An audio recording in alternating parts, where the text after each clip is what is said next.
Ford Everest 2016 model 2.2. So ang problema, ayaw mandar, no crank, no start. So kaya tinuwing na lang papunta dito sa ating shop. So ito yung i-check natin kung bakit ayaw itong umandar.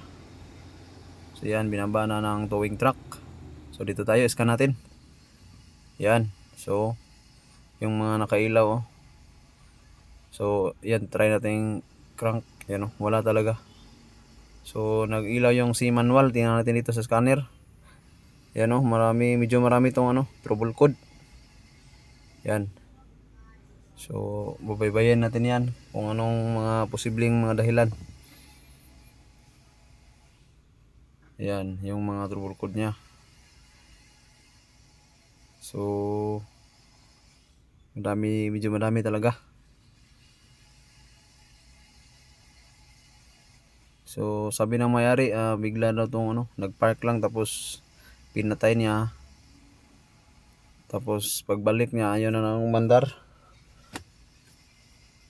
So yun ang nangyari.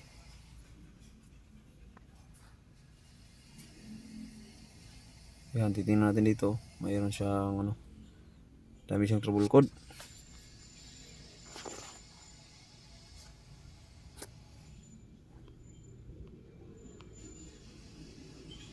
So dito tayo.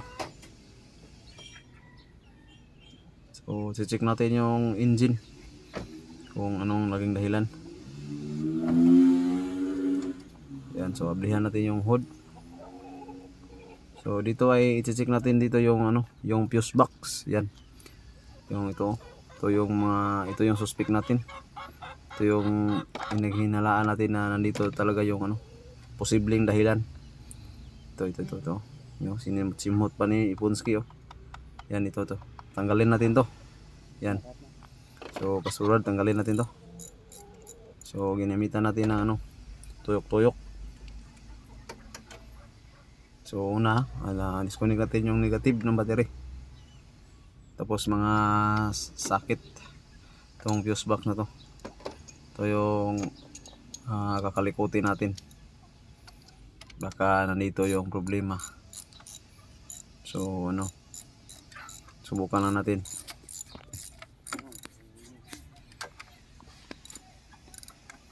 So sa mga ganito, may mga sasakyan pag may ganitong problema, so dapat nyo ipa-check sa mga mga expert talaga na mga mechanic. Hindi katulad ko na practice lang ako dito. Practice lang, baka matsambahan ba. So kayo, choice nyo yan kung saan kayo trusted na mechanic. Yan, nakuha na natin yung fuse box. So ito, mga lagnutin natin tong mga fuse na to. So marami pa siyang fuse sa ilalim, sa likod. So ito. Lagnutin natin to lahat. Itong mga fuse na to. May titingnan tayo dito sa loob. Yan, gahe pa talaga tong fuse na to. Ginimitan ng lungnos. Wala talaga sa standard to. Bahala na siya. Basta malagnot lang to. Yan, yung mga fuse, relay. Lagnutin natin to lahat. So dito ay may kakalikutin tayo dito sa loob. Baka makuha natin, baka matsambahan pa ba. Yan. Gamitan natin ng tester. Kahit hindi tayo marunong. Basta may pakita lang tayo na nag-tester tayo. Yun lang. Yan, parang correct ba?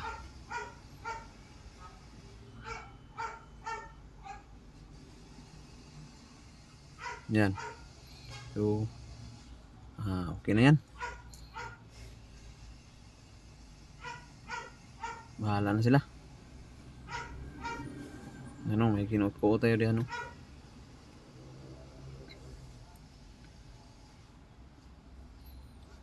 Yan. So okay na yan. Okay na, auto testingan.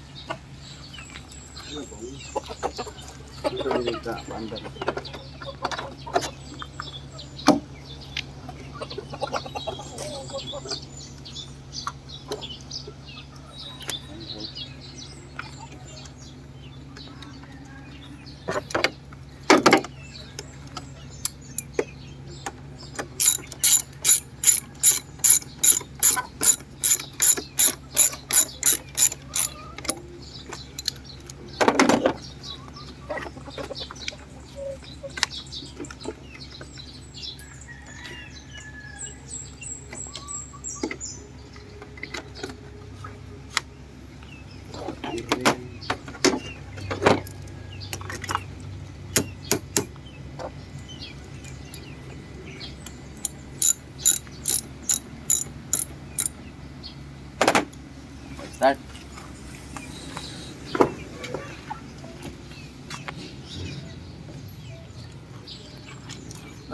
Start. Okay. Ayun.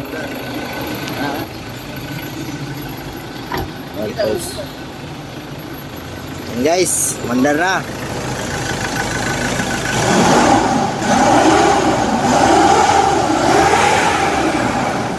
Wow, ang galing. Watts.